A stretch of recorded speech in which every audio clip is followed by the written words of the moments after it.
Salmos 11, versículo 1 e o versículo 4. Diz assim as escrituras sagradas: no Senhor confio, como dizeis a minha alma, fugi para a vossa montanha como pássaro. Você entendeu o que está sendo dito aí? É Salmo de Davi, tá? O rei Davi está salmodiando o Senhor, compondo esse salmo. Ele está declarando: no Senhor confio. Só que ele está falando que a alma dele está falando para quê? Para fugir, que ele está em apuros. Verso 4: o Senhor está no seu santo templo, o trono do Senhor está nos céus, os seus olhos estão atentos e as suas pálpebras provam os filhos dos homens. Amém? Feche teus olhos, vamos orar ao Senhor. Deus querido, Pai eterno, retira todo o cansaço, tudo aquilo que porventura possa atrapalhar, Senhor, o mover do Teu Espírito Santo. Tudo que queremos e precisamos é ouvir Tua voz. Fala conosco, Senhor, através da Tua boa palavra, que o Senhor possa me usar como instrumento em Tuas mãos, e tudo aquilo que Teu Espírito Santo já revelou para a igreja possa ser transmitido, Senhor, da maneira que o Senhor deseja. Seja o Teu nome exaltado, seja a Tua palavra, Senhor, viva e poderosa, aplicada em cada coração, para que todos aqui e aos que estão assistindo em casa possamos, Pai, alcançar o Teu propósito. Assim nós oramos, agradecidos em nome de Jesus. Amém. O Salmos 11 foi escrito por Davi. Quando Davi escreve esse salmo, Davi está em apuros, sendo perseguido, na luta, batalha. Ele não vai dizer o que disse num momento favorável, em circunstâncias favoráveis, não. Davi está com a sua vida ameaçada. E o que ele diz nesse momento tão angustiante? O que ele declara? No Senhor confio. Ele vai declarar: o Senhor está no seu santo templo, seu trono está nos céus. Em outras palavras, Davi está dizendo que quem está no trono é o Senhor, quem está no governo da sua vida é o Senhor, e que apesar das circunstâncias, do momento desfavorável, ele confia no Senhor. Em outras palavras, Davi está dizendo: olha, estou sendo perseguido, estou em apuros, minha vida está sendo ameaçada, meus inimigos me cercaram, a minha alma está mandando eu fugir, mas eu continuo confiando no Senhor. Eu não confio no que os meus olhos estão enxergando, eu não confio nas circunstâncias que são adversas, eu confio naquilo que Deus falou no meu coração, eu confio no meu Senhor, e eu sei que o Senhor está no trono, eu sei que a minha vida pertence ao Senhor, e quem governa a minha vida, quem governa o espaço é o Senhor. É isso que Davi está dizendo. E nesse momento, Davi consegue enxergar Deus no trono. No momento de perseguição, de ameaça, de angústia, Davi está enxergando Deus no trono. E a pergunta que Deus faz para nós nessa noite: você consegue enxergar Deus no trono mesmo nos momentos difíceis? Mesmo quando as coisas não vão bem, você consegue enxergar Deus no trono? Quando a porta se fecha, será que você continua enxergando que Deus continua no trono, no governo da sua vida? Quando a saúde não vai bem, será que você continua enxergando Deus no trono? Quando as coisas que você esperava acontecer e busca no Senhor não acontece, não vem, será que você ainda assim continua enxergando Deus no trono? Quando você é traído, quando você é magoado, será que você ainda continua enxergando Deus no trono?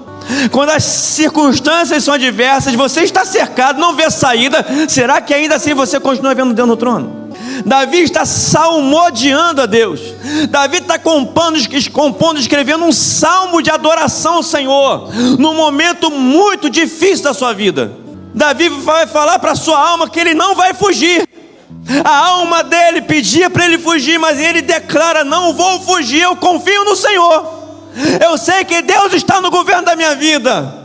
Davi está adorando a Deus. Você percebe isso, irmãos? Ele está compondo um salmo de adoração. Davi, no momento difícil, está glorificando o Senhor. Isso significa que as circunstâncias adversas, as perseguições, os inimigos, as adversidades não foram capazes de roubar de Davi a adoração, não foram capazes de roubar de Davi a confiança nele, no Senhor seu Deus.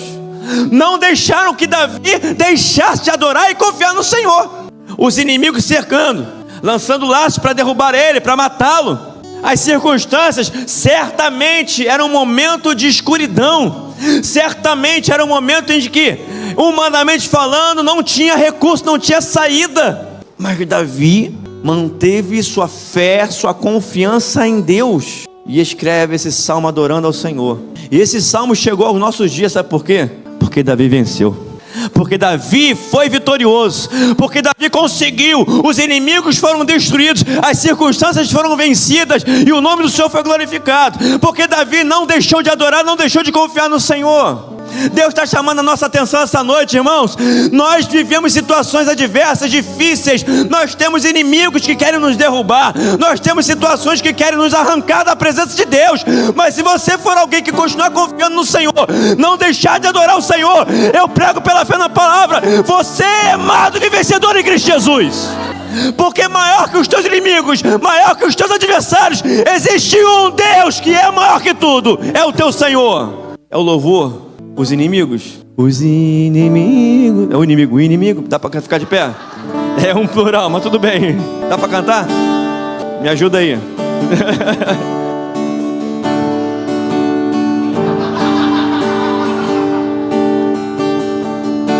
O inimigo lenta laços e embaraços. Davi, canta, Davi. Canta, adorador. Você é um adorador. Declara isso para os céus. Você é do Senhor. Aleluia. Está comigo o braço forte do Senhor dos exércitos. Aleluia. Declara isso para os céus. Calma o vento, aquele que aquieta o mar. Aleluia. Declare para os teus inimigos, para a tua luta, você tem um Deus todo-poderoso.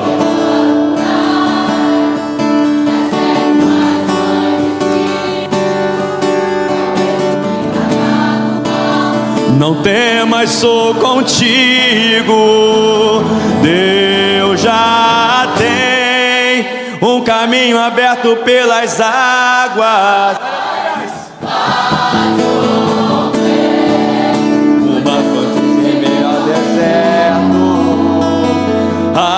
Haverá, aleluias, glória a Deus, aleluia, Senhor, aleluias, aleluias. Aquele que acalma o vento, aquele que aquieta a alma, aquieta minha alma, aquieta, e faz o leão jejuar. O Deus que derruba as muralhas, da estéril faz mãe de filhos. Aleluias. Não temas, sou contigo. Deus já tem um caminho aberto pelas águas, faz romper muitas fontes em meio ao deserto. Haverá, aleluias, glória a Jesus. Ouça a voz do Senhor. Deus te dá escape e livramento. Você pode aplaudir Jesus por essa palavra? Glória a Deus. Pode se assentar. Te fiz declarar com os lábios, com o coração se crê, com a boca se confessa. Nós confessamos com os lábios, porque cremos no coração que o Senhor está conosco, amém? Que confiamos nele, assim como Davi, que apesar das circunstâncias adversas, dos momentos difíceis, nós temos um Senhor, um Deus que não nos abandona, que está conosco. O braço forte do Senhor nos dá a vitória, amém, queridos? Então Deus está dizendo para você essa noite: recebe aí em nome de Jesus, crente. A porta se fechou, mas Deus continua no trono. Você está desempregado, mas Deus continua no trono. Deus está mandando dizer para você essa noite: você foi traído, foi abandonada, mas Deus continua no trono. Tudo parece contrário, parece que não tem saída, mas Deus continua no trono. A resposta da tua oração ainda não veio, as coisas que você esperaram que viessem não vieram, mas Deus continua no trono. O diagnóstico que você recebeu foi ruim, foi péssimo, mas Deus continua no trono da sua vida. Você pode glorificar o Senhor, crente? Eu preciso explicar para você esse conceito bíblico para entrar no assunto que eu vou entrar. Porque o tema da pregação é: entregue a Deus o governo da sua vida. Deus não nos manipula, Deus não nos obriga. Escolhei, pois, a morte ou a vida, a bênção ou a maldição. A escolha é nossa. eu e minha casa serviremos ao Senhor. É escolha. Se hoje ouvires a voz do Senhor, se hoje ouvires a sua voz, não endureçais o vosso coração. Então você pode endurecer o coração, a escolha é sua. Deus está falando com você essa noite, amém? Então abre o teu coração, deixa Deus falar e fala: Senhor, receba, eu quero, Senhor, eis-me aqui. A gente precisa entender que Deus só vai ter o controle de nós, do nosso coração, da nossa vida, se nós permitirmos. Você pode escolher pecar, você pode escolher sair daquilo que Deus deseja para você. A escolha é sua, e Deus não interfere, irmão.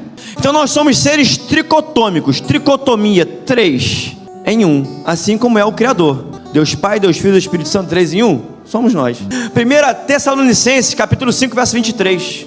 E o Deus de paz vos santifique em tudo, e em todo espírito, alma e corpo conserve plenamente irrepreensíveis para a vinda do Senhor Jesus.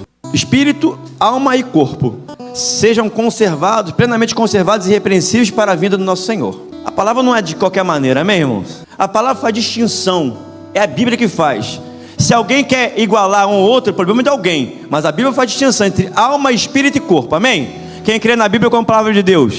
Aí de alguém tirar um tio da interpretação particular, tem diferença, porque se não tiver, Deus não é burro, Deus não é ignorante. Vossa alma, espírito e corpo são 3 coisas distintas. E eu quero só falar da alma, porque foi contra ela que Davi teve que lutar. A alma de Davi mandava ele fugir, mas o espírito em Davi mandava ele permanecer e confiar no Senhor. Então a alma é onde reside nossos sentimentos e emoções. Sentimentos e emoções são da alma, fruto da alma. Davi foi alguém que aprendeu a ser governado pelo céu, não pela sua alma, não pelos seus sentimentos. Porque apesar do que os seus olhos viam não eram bons, e a sua alma queria fugir, ele continuou permanecendo firme no Senhor, para aquilo que era o propósito de Deus. Então Davi aprendeu a ser governado por Deus, pelo céu. O problema é quando o crente, e está cheio de crente espalhado nessa terra, governado pela alma. Quando o crente é governado, quando a alma dele está no governo,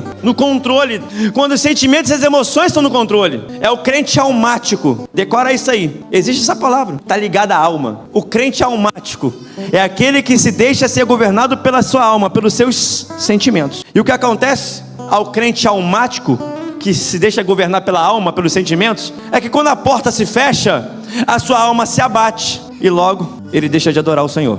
Quando o crente é governado pela sua alma, pelos seus sentimentos, quando ele é traído, magoado, a alma se abate, não vem mais para a igreja, não quer mais servir ao Senhor. Quando o crente almático, governado pela sua alma e sentimentos, aquilo que ele tanto pede, ora ao Senhor, não chega, demora a chegar, a sua alma vence. Ele é governado, suas atitudes, suas decisões, suas escolhas são governadas pelos seus sentimentos, pela sua alma, e ele se afasta, se desvia do propósito de Deus. Por quê? Não satisfez o desejo, os sentimentos dele, ou as necessidades da sua alma. Davi vai nos ensinar que a alma tem que sair do controle, e que quem tem que estar no governo, no controle, no trono, é Deus, seu Espírito, sua palavra. E é por isso que hoje nós vemos muitos crentes desistindo do casamento, porque são crentes governados pela sua alma. Creem em Jesus, receberam Cristo, mas quem está no controle, no governo, no trono do seu coração não é Deus, não é a vontade de Deus, mas a sua alma, seus sentimentos, suas emoções. Porque quando Deus fala, aquilo que Deus uniu não separe o homem, quando Deus fala que o casamento é algo, uma instituição divina, e que Deus aborrece, odeia o divórcio, aquele que é governado pelo Espírito, pela palavra, ainda que as circunstâncias sejam diversas, vai lutar pela causa de Deus, vai lutar pelo casamento, vai lutar pela bênção do Senhor. Mas o crente almático, governado pela alma, logo desiste. Por quê? Sua alma foi ferida. A minha esposa me feriu, meu marido me feriu, não quero mais. Então desiste. O crente que é governado pela alma não se firma numa igreja. Por quê? Porque quando ele vem para o culto, ele quer que a sua alma seja satisfeita. Então se os louvores, a mensagem, ou a doutrina, aquilo que é pregado, aquilo que é ensinado, não atende, não satisfaz a necessidade da sua alma, o culto não é bom, o lugar não é bom. Por quê? Porque ele não vem para se inclinar para as coisas do Espírito. Ele não vem para o culto, para a reunião, para se inclinar para aquilo que Deus deseja, mas ele vem para receber e satisfazer a sua alma. O crente governado pela sua alma, suas decisões, suas escolhas, suas atitudes vão ser sempre fundamentadas, motivadas, firmadas nas suas emoções. Ele sabe o que é certo, ele sabe o que agrada a Deus, ele sabe qual é a vontade de Deus, mas o que fala mais forte dele não é Deus, não é a palavra do Senhor, não é a vontade de Deus, mas é o seu sentimento. Aí tá cheio de crente se vitimizando, querendo que você sinta a pena dele, porque ele escolheu aquilo que Deus não queria, porque ele desistiu do propósito de Deus. E a palavra essa noite é para nos mostrar que nós precisamos permitir que Deus, sua palavra, seu Espírito estejam no controle, no governo, no trono da nossa vida. Quando o crente é governado pela alma, não é Jesus que está no trono da sua vida, mas é sua alma, suas emoções, seus sentimentos. Lá em Gênesis 2:7, a palavra do Senhor vai falar que formou Deus o homem do pó da terra e soprou nas suas narinas fôlego de vida. Essa palavra fôlego de vida, vida ali no hebraico, ela tem duplo sentido. Ela tem dois sentidos: vida espiritual e vida natural. Deus soprou em nós esse sopro de vida, esse fôlego de vida. A palavra em hebraico é raí, é vida espiritual e vida natural que nós recebemos de Deus. Então o nosso grande desafio, irmãos, é deixarmos de ser crentes emocionais, governados pela alma, e passarmos a ser crentes espirituais, governados pelo Espírito de Deus e pela sua palavra que é viva e eterna. Quem quer abraçar esse desafio comigo nessa noite, dá glória a Deus. Porque o que mais vemos é crentes emocionais. Aconteceu algo que não gostou, não agradou, vou embora da igreja, tô de biquinho, não quero mais saber de você não, pastor. Tu é bonito, tu prega bem, mas tu é chato. Fez o que eu não gosto, falou que eu não queria, e pastor igual a mim tá cheio. Por quê? Somos todos imperfeitos, amém? O crente almático é assim, não atendeu às necessidades da sua alma, dos seus sentimentos, feriu, magoou suas emoções, a alma fala mais alto. Quem está no governo é a alma, não é Deus. É muito mais fácil desistir. Quem conhece crente que vai pular de igreja, que pula de igreja em igreja, levanta a mão aí. Quem conhece crente assim? Que fica pulando de igreja em igreja, nunca se firma, é crente almático. Porque está querendo encontrar a igreja perfeita. Só que ele não aprendeu ainda que igreja não é instituição, são pessoas. É a união de pessoas imperfeitas, assim como ele também. E qualquer crente que procurar uma igreja perfeita, se achar, melhor você não entrar, porque tu vai estragar ela, entendeu? E nem me chama, porque também eu vou estragar ela. Eu não sou perfeito. Então queremos e precisamos deixar de ser crentes emocionais, governados pela alma, para passarmos a ser crentes espirituais, governados pelo Espírito e pela palavra. Sempre que a nossa alma está no controle, no governo, nós somos facilmente influenciados pelas circunstâncias ao nosso redor. Crente almático no culto não vem se entregar, não vem se derramar, vem receber, vem satisfazer os seus anseios, os anseios da sua alma. Aí tá lá, a igreja que se inclina para o Espírito, que se rende ao Senhor, independente das circunstâncias, tá doendo, tá sofrendo, tá chorando, e só Deus sabe como a pessoa tá por dentro, mas tá lá se rendendo, se entregando, se inclinando para o Espírito, adorando ao Senhor. O Espírito Santo tá tabernaculando com ele ou com ela, tá ali adorando ao Senhor. E o crente almático, por quê? Porque não veio para se render, não veio para se oferecer, veio para receber, veio para satisfazer a sua alma. Então por isso não se preocupa não. Do teu lado tem alguém assim? Deixa a pessoa à vontade, não tem problema não. Aqui é para todos. Deus te chama para se inclinar para Ele, amém? Se prostrar, se render a Ele, isso é adoração. Adoração no hebraico, no grego é proskunel, é se render, se prostrar. Nós viemos aqui oferecer o nosso culto a Deus, a nossa adoração ao Senhor, porque reconhecemos quem Ele é na nossa vida. Sabemos que Deus nos remiu, não merecemos nada, mas viemos aqui prestar o nosso culto a Ele. Louvado seja Deus. Proskunel, adoração, se render. Ainda que Deus não faça o que eu queira, ainda que eu não receba o que eu queria, mas assim, ainda assim eu continuarei confiando e adorando ao nome do Senhor, porque eu sei quem Ele é na minha vida, eu sei em quem tenho crido. O crente almático, tudo na vida dele precisa girar em torno de buscar satisfazer os anseios da sua alma, seus sentimentos. Se não satisfizer, se não atender, não alcançar a necessidade da sua alma, não presta, não serve, não quer. O crente almático entra num casamento não para satisfazer o outro, mas para se satisfazer. Então o crente que é governado pela alma é incapaz de anular sua alma, é incapaz de anular a voz da sua alma, é incapaz de se anular para satisfazer o próximo, o cônjuge. É incapaz de fazer o outro feliz, porque ele entra num relacionamento para se satisfazer seus sentimentos, suas emoções. E se a esposa ou o esposo não atende suas expectativas, babau, tchau. E tá cheio de crente assim. E adianta tu falar com a pessoa o que Deus está falando? Adianta falar para a pessoa o que a Bíblia fala, o que Deus quer? Não é governado pela palavra, não é espiritual. O governo do seu coração está na sua alma, seus sentimentos. Então não adianta você falar a palavra, porque Ele sabe o que a palavra diz, mas quem governa suas ações, suas atitudes e escolhas é a alma, não é Deus. Desculpa, tá comigo? Aí você pode dizer, mas não é fácil, pastor, tirar a alma do centro e colocar Deus, sua vontade, sua palavra, porque sentimentos são fortes. Quem tem sentimento de homossexualismo é forte, é luta diária. Sentimento é algo muito forte, mas a escolha é pessoal, irmãos. E você pode dizer, mas não é fácil, pastor. É difícil demais. Nós somos frágeis, fracos. Mas eu olho para a palavra e vejo homens e mulheres em Deus conseguiram colocar não a alma, mas Deus no centro da sua vontade. Homens e mulheres, e eu me reporto à antiga aliança ainda, que não tiveram o privilégio que eu e você hoje temos. Homens e mulheres que em Deus venceram, tiraram a alma do controle como Davi e colocaram Deus no controle da sua vida. Por quê? Em Deus. Mas não tiveram o privilégio que hoje nós temos. Por quê? Porque lá na antiga aliança, o Espírito de Deus pousava sobre aquele que Deus escolheu. Hoje não. Na nova aliança, firmada no sangue de Cristo Jesus, o Espírito Santo não pousa. Ele veio entrar, ele veio habitar, ele veio morar dentro de nós. Ele veio nos empoderar para vencermos o pecado, para colocarmos Deus no centro da nossa vontade. Ele veio nos dar poder, autoridade, para dizer sim para Jesus e não para o pecado, não para a alma, não para a carne, não para as emoções. Eu olho para a palavra e vejo Davi, não só nesse Salmo 11, mas no Salmo 42. Por que estás abatido, a minha alma? Por que te perturbas dentro de mim? Espera em Deus, porque ainda eu o louvarei. É Davi no Espírito falando com a sua alma. Não é a alma falando com a alma, não. É o Espírito falando com a alma, dando ordem para ela. Ei, alma, você não vai estar no governo da minha vida. Você não vai estar no centro das minhas decisões. Porque tu te perturba dentro de mim? Porque você quer roubar minha paz? Porque você quer roubar minha confiança em Deus? Eu te ordeno, alma, espera em Deus. Confia no Senhor. Eu te dou uma ordem, alma, no Espírito. Espera em Deus, porque ainda eu o louvarei. Porque eu sei que esse momento vai passar. Eu sei que esse sentimento, essas emoções vão ser vencidas, e a vitória que Deus prometeu vai chegar. Louvado seja Deus. Eu olho para Jó, que não viveu o que nós vivemos hoje. Perdeu filhos, perdeu bens, perdeu toda a sua riqueza, foi caluniado pela esposa, pelos amigos, mas ele tirou a alma do centro da sua vontade. Ele tirou a alma do controle da sua vida e colocou Deus. Eu sei que o meu Redentor vive, e por fim sobre a terra se levantará.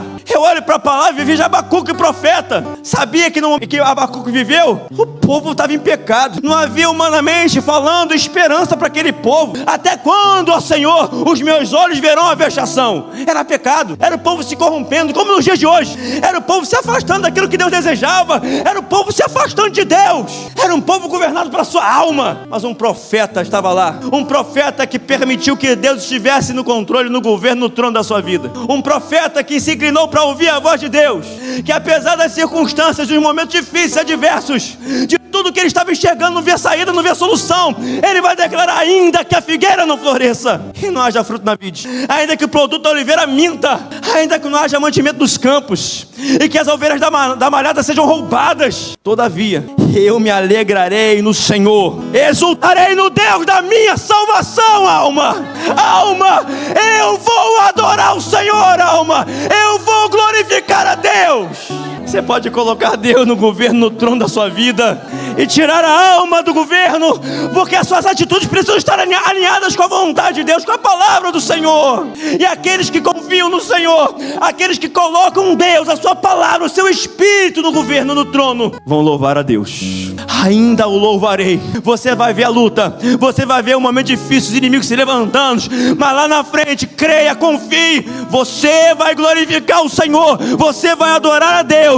Exultarei no Deus da minha salvação. Nosso grande desafio é deixarmos de ser crentes almáticos, governados pela alma, sentimentos e emoções, e sermos espirituais, governados por Deus e pela sua palavra. Quem está comigo dá glória a Deus. Então Deus está dizendo, falando para vocês, que nós hoje temos um privilégio que nossos irmãos no passado não tiveram: ter Deus habitando dentro de nós, de sermos templo do Espírito Santo. Deus está dizendo que o mesmo Espírito que repousou sobre Davi, sobre Abacuque, sobre Jó, é o mesmo Espírito que vive dentro de nós. Deus está dizendo para mim e para você: quando você vai se deitar na cama, o Espírito de Deus vai contigo. Quando você se levanta para ir para a escola, para o trabalho, Deus vai contigo. Quando você está na luta lá, Deus está contigo.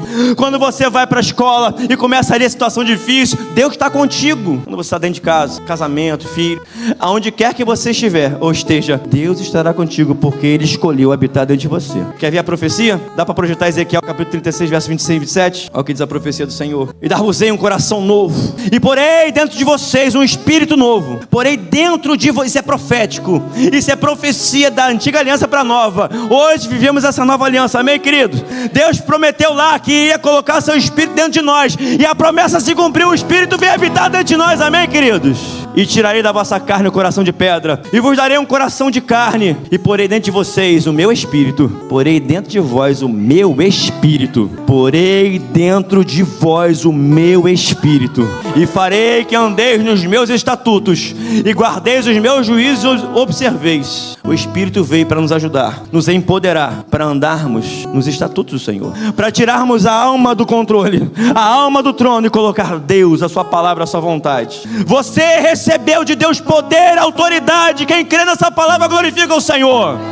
O Espírito de Deus habita dentro de você para te empoderar, para te dar poder, força, vigor, para dizer, porque estás abatido a minha alma, porque te perturbas dentro de mim, espera em Deus, confia em Deus. Está difícil, mas você que é espiritual, nada, porta fechada, inimigos, circunstâncias adversas, finanças ruins, nada vai roubar de você a adoração ao Senhor, porque você não é alguém que é firmado em emoções, você não é alguém motivado por sentimentos, você é motivado pelo Espírito de Deus e pela sua palavra. Quem crê nessa palavra, dá glória a Deus. Projeta Romanos 8:10 aí, lê junto comigo, é palavra de Deus, amém? A palavra está sendo lida para você, Deus falando com você. E se Cristo está em vós, o corpo na verdade está morto por causa do pecado. Cristo está em você? Quem tem Jesus na sua vida aí, dá glória a Deus. Para você a palavra, se Cristo está em vós, o corpo na verdade está morto por causa do pecado, mas o Espírito vive por causa da justiça. Passa aí, rápido, mano. E se o Espírito daquele, olha só, se o Espírito daquele que dentre os mortos ressuscitou a Jesus habita em vós,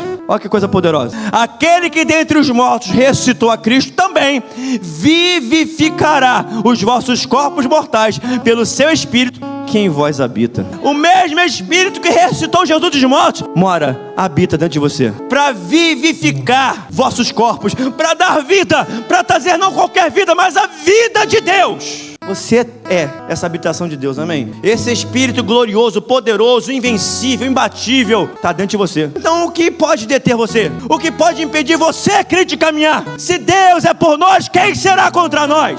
Os que confiam no Senhor são como um monte de Sião que não se abalam, mas permanecem para sempre, aleluia. A palavra é para você, que tem esse Espírito glorioso habitando dentro de você, amém? Agora mudando aqui, o crente governado pela alma, o crente, a sua fé é motivada pelos seus sentimentos. A sua fé é motivada pelas emoções, pelas circunstâncias, não pela palavra. Porque a fé verdadeira não é a fé motivada por momentos, circunstâncias ou emoções. A fé verdadeira, ela é motivada e firmada na palavra. Eu vou mostrar para vocês. O crente almático entra na igreja, culto glorioso. Glorioso o culto hoje, né, irmãos? Louvado seja, apesar de nós, culto maravilhoso. Entra na igreja, o crente governado pela alma, até recebeu palavra, louvores, chorou, se emocionou, palavra penetrou no coração. Sai da igreja como? Motivado. Agora sim, Deus falou comigo, Deus satisfez as minhas necessidades. Eu estou feliz, eu estou alegre. Que culto glorioso, que mensagem, que palavra. Agora sim, pastor, pode contar comigo. Agora eu vou me corrigir. Agora sim, Deus pode contar comigo. Cheio de fé. Só que a fé dele está na emoção, está nas circunstâncias. Volta para casa, aí já tem um embate com a esposa. Vai para o trabalho, já tem um embate com a pessoa. Aí sua alma é ferida, é magoado. Acontece uma situação que me entristece. Acabou. Crente Coca-Cola, balançou o vídeo de Coca-Cola, tá cheio de gás. Sacudiu, tomou um sacode, acabou o gás, acabou a fé. Cadê a fé? Cadê aquele entusiasmo? Agora sim, eu vou ser um crente que Deus espera. Os pastores podem contar comigo. Pode contar comigo para tudo, pastor. Eu vou estar na igreja, vou estar adorando, vou estar servindo. Primeira coisa que acontece ruim, a alma se abate, acabou a fé. Não tem mais desejo, não tem mais vontade, porque sua fé está motivada e firmada em emoções, sentimentos, não na palavra. Nós precisamos ser crentes espirituais, motivados não por emoções, sentimentos, mas pela palavra do Senhor. Porque ainda que nossas emoções, sentimentos, nossa alma seja ferida, abatida, ainda assim continuaremos a louvar o Senhor. Ainda que as circunstâncias sejam ruins para nós, ainda que o diagnóstico seja ruim, ainda que coisas ruins aconteçam e acontecem com todo mundo, ainda assim, minha fé não está firmada em emoções, circunstâncias e momentos. Minha fé está firmada na palavra viva de Jesus. Deus falou, Deus vai cumprir. Deus prometeu, Deus vai cumprir. A palavra de Deus não volta vazia, ela é fiel e verdadeira. Deus, eu sei que o Senhor está comigo, eu confio no Senhor. Quem está no governo da minha vida não é minha alma, não são meus sentimentos, mas é Deus, é a sua palavra. Eu continuarei louvando a Deus, eu continuarei adorando o Senhor, até que o Senhor me leve para a sua glória. Eu estarei servindo e adorando o Senhor. Essa é a vontade do Senhor, porque a fé daquele que tem a fé genuína na palavra de Deus, essa fé, pode a porta se fechar, pode a doença se levantar, pode os inimigos cercarem, mas a fé continua, permanece firme e inabalável, porque a fé não está em emoção, não está em sentimento, não está em circunstâncias, mas está no Senhor seu Deus, está na sua palavra, naquilo que Deus diz. E eu provo através de um testemunho da palavra. Jairo, príncipe da sinagoga, um homem de autoridade religiosa em Israel, só que a filha dele estava morrendo. Mateus 9 vai dizer que já estava morta, mas Lucas 8 vai dizer que ainda estava enferma. Então vou para Lucas 8, estava quase morrendo. E se ele sai desesperado de casa porque estava morte? Então vai Jairo ao encontro de Jesus. Soube que Jesus estava lá por perto, Jairo sai de casa e vai ao encontro de Jesus. Só que ele era príncipe da sinagoga. Os fariseus criticavam Jesus porque Jesus se declarava filho de Deus, mas Jairo não se importou com isso. Ele queria ver a sua filha viva, curada. Vai lá, Jairo se encontra com Jesus. Diz a palavra que Jairo se prostra de joelhos diante do Senhor. E Jairo vai declarar: rogo que entres na minha casa, Senhor, e que imponhas as tuas mãos sobre a minha filha, e ela certamente viverá. A palavra não diz, mas Jesus foi ou não foi com Jairo para sua casa? Então, certamente, nós somos humanos. O diálogo foi, não está escrito, mas com certeza, Jairo, fica tranquilo. Jesus falando para Jairo: eu vou contigo. Você está me pedindo para impor as mãos sobre a sua filha? Eu vou lá contigo na sua casa. Aí Jairo e Jesus estão indo para a casa de Jairo. No meio do caminho, o que acontece? Uma mulher que já sofreu de uma hemorragia há mais de 12 anos, a mulher do fluxo de sangue, estava uma multidão cercando Jesus. Aquela mulher vai por detrás da multidão e toca na orla das vestes de Jesus, e ela imediatamente é curada. E Jesus vai travar um diálogo, vai parar, a multidão para, e Jesus vai travar um diálogo com ela. E Jairo, desesperado, que a filha estava morrendo. Teu filho passa mal. Aconteceu com o Gustavo quando ele tinha um aninho. Engasgou, né? Ele regurgitava, né? Mamava muito. Por isso está desse tamanho aí. A Kézia de 3 horas da manhã. Eu ia para o trabalho no dia seguinte, a Kézia acabada, né? Ia pegar o Gustavo, ela foi pro banheiro, só que eu tava cochilando. Eu só escuto o barulhinho. Foi Deus que fez abrir os olhos. Tava ele no bercinho, saindo leite pelo nariz, por todo quanto lugar. Eu saí correndo e ele tava gripado. Ou seja, ele não tava respirando. Meti o dedo na garganta. Tudo que você possa imaginar de porcaria eu fiz para salvar meu filho, até ele respirar melhor. Mas não tava perfeito. O que fizemos? Eu, Fátima, Paulo, desesperado de madrugada. Pra onde? No hospital. Ele tava mal. Não é assim que a gente faz? A filha de Jairo tava morrendo. Qualquer segundo vale, hein? Qualquer segundo é importante. Aí imagina, se coloca no lugar de Jairo, vendo Jesus, a multidão, vamos logo, Jesus, minha filha tá morrendo. Nada ainda para. Demora mais ainda para chegar em casa. Aí quando chega, não bastasse isso, chegou em casa, tava lá os amigos miseráveis de Jairo. Não incomode mais o mestre, tua filha já tá morta, já era. Aí o que Jesus fala para Jairo? Jairo, não temas, crê somente. Vamos lá, irmãos. Jesus liberou uma palavra. Eu tô falando de crentes espirituais, que a sua fé não está firmada em sentimentos, na alma, em emoções, mas está firmada na palavra que Deus disse. Jesus disse uma palavra lá atrás para Jairo: você me pediu para ir, impor as mãos, trazer vida à sua filha, eu vou. Jesus liberou a palavra. No meio do caminho, do percurso, da trajetória, muitas coisas aconteceram que retardaram, atrasaram a chegada de Cristo na casa de Jairo. E ao chegar na casa de Jairo, já estava morta. As circunstâncias já eram desfavoráveis. Já era, a esperança morreu ali. E certamente Jairo, olhando tudo aquilo, sua fé estava desfalecendo. Mas o que de fato mudou para Jesus? O Senhor dos Senhores, o Deus Todo-Poderoso, o Criador dos céus e da terra, onde por Ele todas as coisas foram feitas, por Ele, e sem Ele nada do que foi feito se fez. Aquele que é o alfa e o ômega, o princípio e o fim. Aquele que é o verbo de Deus. O que mudou para Jesus? Ele liberou a palavra, mas mudou para Jairo. Circunstâncias, momentos, tudo que aconteceu na trajetória, o tempo. Mas Jesus disse para Jairo o quê? Jairo, não temas. Crê somente. Crê somente em quê? Na palavra que Jesus liberou o coração dele, porque certamente no diálogo: eu vou, Jairo, eu estou indo contigo, eu vou orar pela tua filha, ela vai viver, ela vai ser curada. Então Jairo, nada mudou para mim, Jairo. Ainda que a bênção esteja demorando, ainda que as circunstâncias sejam piores do que antes, ainda que tudo pareça contrário, a minha palavra não mudou, Jairo. Eu continuo o mesmo, a minha palavra continua a mesma. Céus e terra passarão, mas as minhas palavras não hão de passar. A minha palavra se cumprir na tua vida, Jairo, não depende de circunstâncias. A minha palavra não depende de sentimentos, não depende de emoções, depende apenas dela mesma.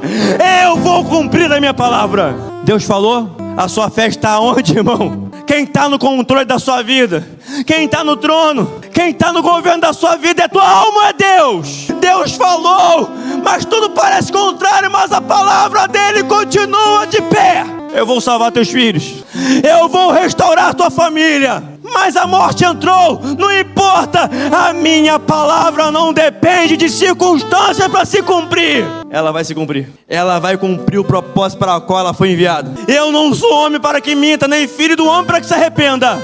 Deus não é pego de surpresa. Deus é soberano, é eterno. Tu acha mesmo que Deus não sabia que isso estaria acontecendo na tua vida hoje? Quem tem palavra de Deus aí, irmão? Quem confia nessa palavra da glória a Deus?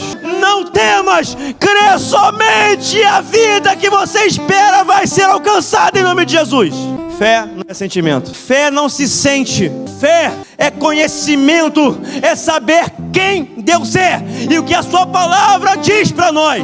Já não disse eu sinto que o meu Redentor vive, já disse eu sei, eu conheço, eu bem sei que o meu Redentor está vivo.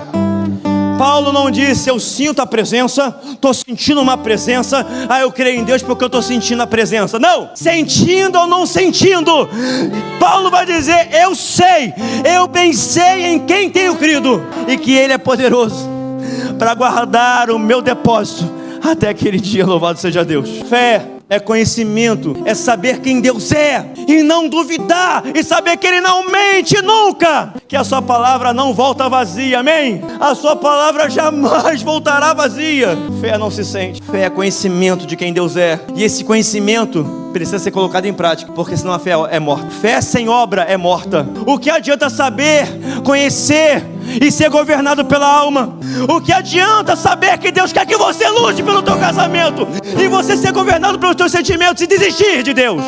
Que adianta você ter experiências com Deus, sentir o mover de Deus, girar no poder, orar e ver pessoas sendo curadas, mas ser governado pela tua alma, pelos teus sentimentos? Fé não é sentimento. O que adianta você saber que a tua família está servindo a Deus, tendo experiência, mas você não escolhe, Senhor? Você nunca se decide se render a Deus, porque você continua sendo governado pelos seus sentimentos, pelas suas emoções. Fé é conhecer quem Deus é saber quem Ele é, que a sua palavra é fiel e verdadeira, e colocá-la em prática. Deus te chama essa noite, amados. As emoções, elas podem te fazer chorar, mas somente a palavra do Senhor é poderosa para enxugar as tuas lágrimas e para dizer para você que ainda que tudo pareça contrário, vai mudar. Deus é contigo. Ainda que tudo pareça que não vai dar certo, você confia e continua confiando na palavra de Deus e continua adorando o Senhor, e essas lágrimas serão enxugadas para a glória do Senhor. E lá na frente, ainda que o choro dure uma noite, a alegria virá pela manhã e você vai adorar e vai glorificar o Senhor.